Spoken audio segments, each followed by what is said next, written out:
Physics, Part 176. The principle of superposition states that when two or more waves meet at a point, the resultant displacement at the point is equal to the sum of displacements of the individual waves at that point.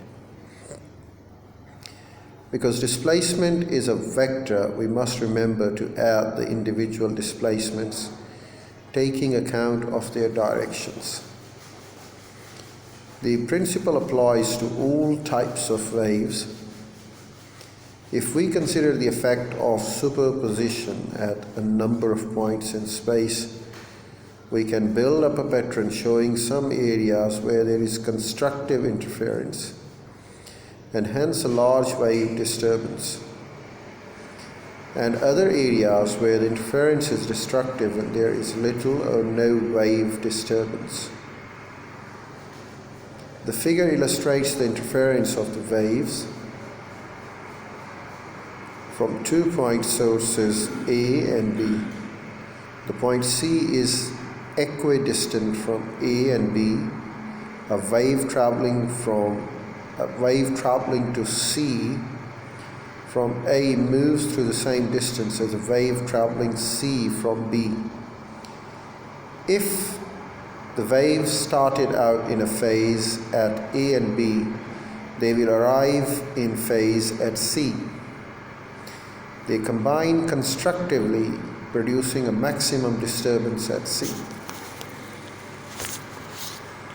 At other places such as D, the waves will have traveled different distances from the two sources. This is a path difference between the waves arriving at D. If this path difference is a whole number of wavelengths, lambda, 2 lambda, 3 lambda, etc., the waves arrive in phase and interfere constructively, producing maximum disturbance again. However, at places such as E, the path difference is an odd number, or half wavelength, lambda divided by 2, 3 lambda divided by 2, 5 lambda divided by 2, etc. The waves arrive at E out of phase, and interference is destructive, producing a minimum resultant disturbance. This collection of maxima or minima produced by the superposition of overlapping waves is called interference pattern, what was shown in the figure as well. Producing an interference pattern with sound waves. Producing an interference pattern with sound waves. Well, the figure shows an experimental arrangement to demonstrate interference with sound waves from two loudspeakers connected to the same signal generator and amplifier, so that each speaker produces a note of the same frequency.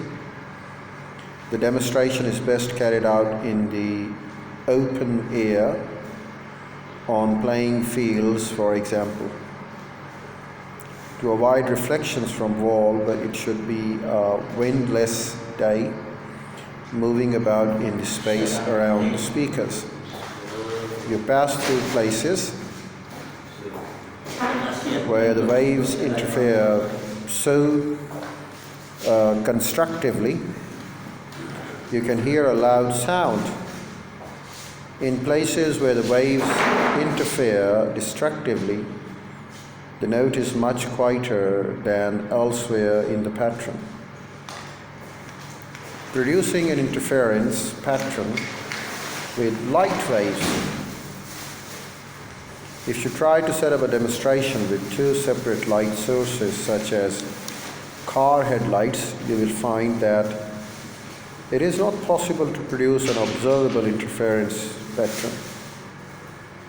A similar demonstration works with the sound waves from two separate loudspeakers. What has gone wrong?